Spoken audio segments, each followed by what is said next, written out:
Have you ever wondered why it's so difficult to disclose to your donor conceived child? Well, in this video, I pose 3 different ideas and give you some solutions. So check it out. I think it'll be really helpful.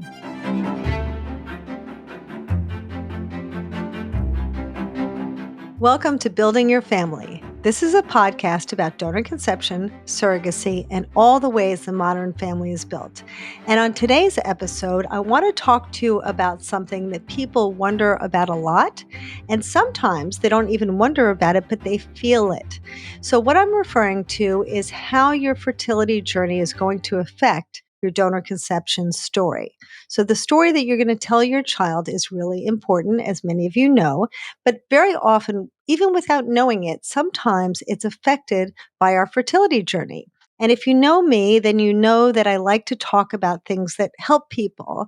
And very often, people don't always think when they feel emotionally triggered by things. So, in my 5 steps to choosing a donor, I try to do that by sharing with people how to think about choosing a donor when they're feeling triggered, or sometimes even when they're not feeling triggered, but aren't really thinking as clearly as they could. I also talk about talking to your child in my 4 steps to disclosing to your child, because I think, again, it's a very difficult process.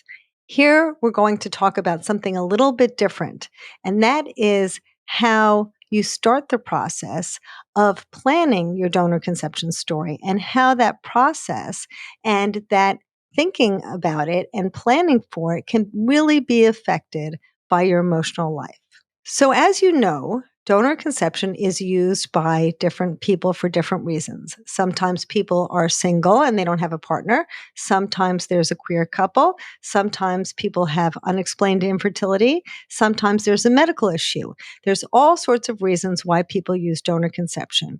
And for most people, it can be uncomfortable to think about using the genetics of someone they don't know to help them build their family. They're thinking about the most intimate experience in their life, building your family, and there's somebody that you don't know who is going to contribute to that. And that can feel awkward for some people. And very often people have a reflex about that. Now, very often, people who go through fertility treatment have the most difficult time. And that is the first thing that I want to talk to you about. Fertility treatment, as you know, is very difficult. But when you have infertility, when you struggle to build your family, it can be even more difficult. Very often, people think about themselves as ways to reproduce, particularly women. They feel like their body was meant to have a baby. Very often when we're children, we grow up playing with dolls and we think about all sorts of things that our life is going to bring us. We think about our families. Maybe we're pushing a baby carriage or thinking about pregnancy as we grow up. And then for most women, every month you have your period and you're reminded about what your body should do. And so as you grow up, you're reminded, and then, of course, in health class, you're reminded that it's important to try to prevent pregnancy. And as you get older and pursue your career, there's more of that preventing pregnancy in your mind. So you may think, I'm going to get this job that I really like or meet a partner that I really like. And those are goals that I have. And I'm going to work hard to try to find the right partner or the right job. But if I want to have a baby, that should just naturally happen. And most people feel like that. So when fertility treatment starts and it's not easy to conceive, people are very often shocked. It can be so distressing. Not only is it stopping the process of something that you had planned on for so long, not only are you maybe thinking, well, my best friend or my sister got pregnant already and I'm behind the 8 ball, or I'm not creating a sibling for my child, or my process didn't happen the way that it's supposed to, and I was hoping to move to a different town by now. Whatever is going on in your mind, your plans have stopped. In addition to that, very often you feel badly about yourself. You feel like your body was meant to do this, and all of a sudden it's not working. And so it's a very unique experience because, as you know, many people feel so depressed about not being able to conceive that they struggle with their life.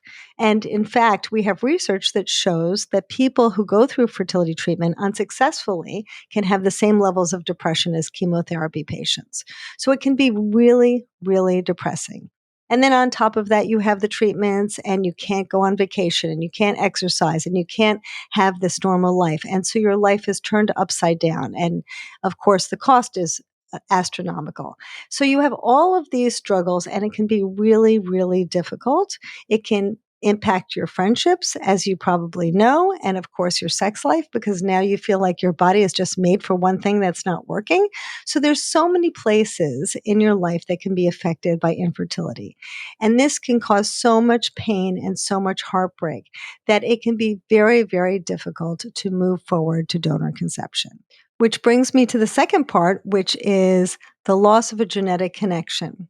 So the loss of a genetic connection, as I said earlier, can be so difficult. You're using the genes of someone that you don't know to build your family.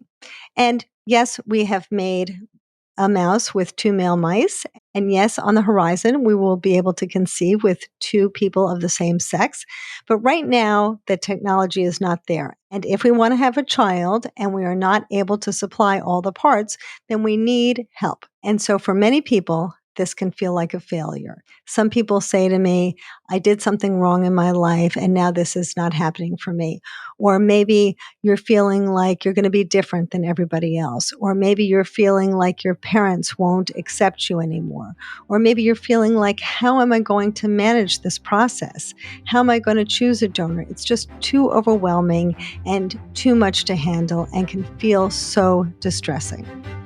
Hi, it's Lisa Schumann. Just popping into your episode to remind you that familybuilding.net is our website, and we are the one-stop resource for everything that you need to build and take care of your family.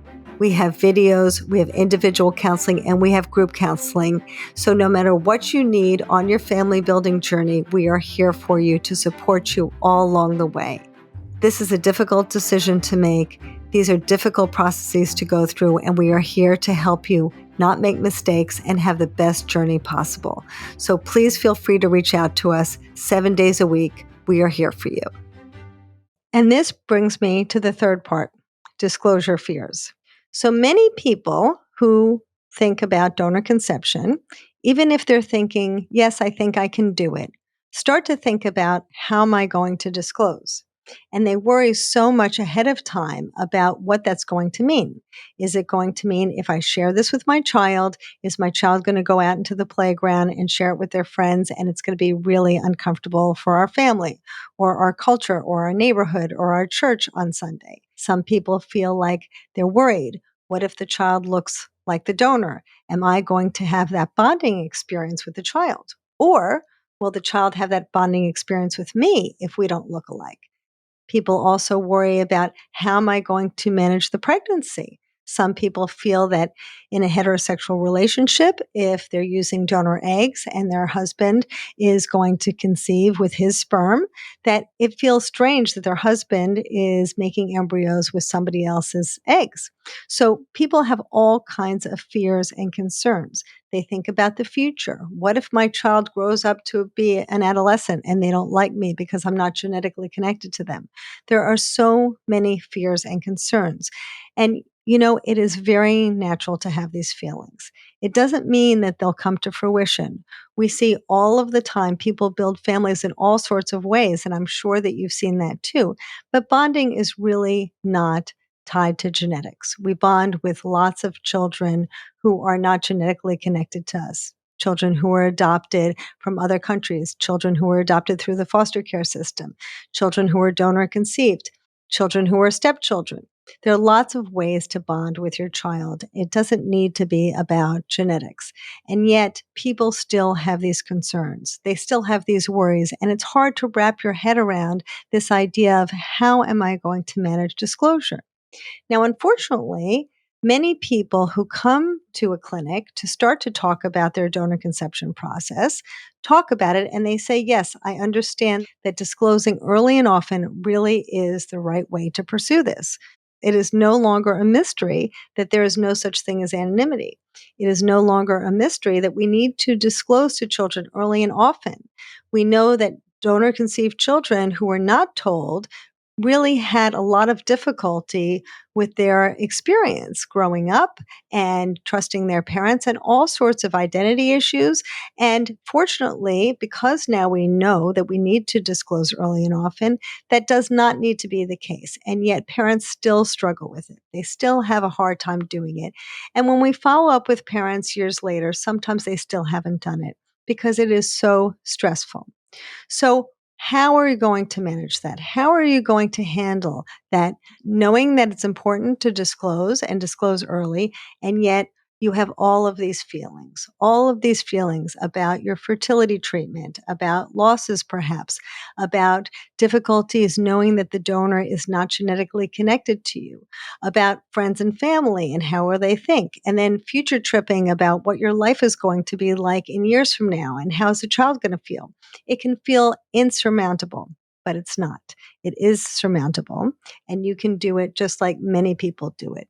It may not be easy for you, but the most important thing to understand is that practice will make it better. Practice does not make it perfect, but that's okay because we want to drop seeds. We want to keep dropping the seeds so that our child gets accustomed to the story. In the same regard, we have to do that for ourselves. It's so important for us to start to get comfortable with this idea and to work out the kinks before our child sees our discomfort, because that discomfort does not belong to them. That discomfort belongs to us.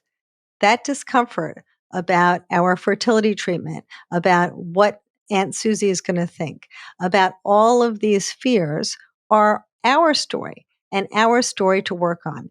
These are things that we need to work through and deal with in our own therapy. These are losses that we need to grieve over and are not about our children. We are going to love our children. Our children are going to be the apple of our eyes, and we're going to feel so in love with our child that it's really not going to affect us in the way that we think it will. Which brings me to my next point, and that is it's not possible to see the future. So many of us are thinking about the future and thinking about what life will be like, and all our fears come to the fore, and we don't know how to handle them. But we don't know. The truth is, it's likely that you are going to feel really, really happy as a parent. So let's think about that for a moment. Let's look into the future. What if you are going to your child's kindergarten class and you pick up your child from school and your child says to you, I just had the best ice cream I've ever had in my life. It was incredible. I cannot tell you how happy I was. It was just the best thing I've ever had. And I would really be so happy if you can get it for me for my birthday. It would mean so much to me if I could have that ice cream for my birthday. So your child is going to be begging you for this ice cream. And you may look at your child and think, I'm going to scour the planet to find that ice cream for the kid, right? You're going to want so badly to help your child have that joy, have that happiness that they had in school with that ice cream, right?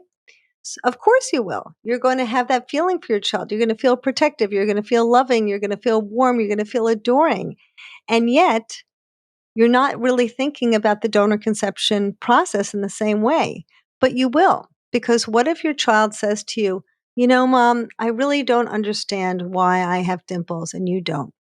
You're going to want to tell them that too. It's going to be very important for you to want to make your child's life better, not just with the ice cream, but with the dimples, with their story, with all of it.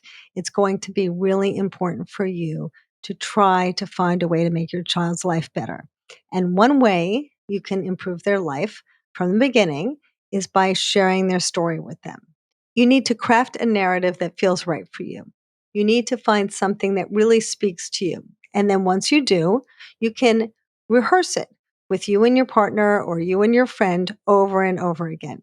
And as you rehearse it, you're going to get the kinks out. Maybe when you're pregnant, or maybe when the child's an infant, you'll get some more kinks out. Maybe you'll cry about your infertility. Maybe you need to grieve over the loss of a lost pregnancy. Maybe it will bring up other feelings that you've never had before. It's understandable to have those feelings, and they need to be worked through. They need to be processed because, again, those feelings belong to you. They don't belong to your child. You will love your child so madly. And your child needs to have a story of love and generosity and of wanting them, not of your pain of infertility.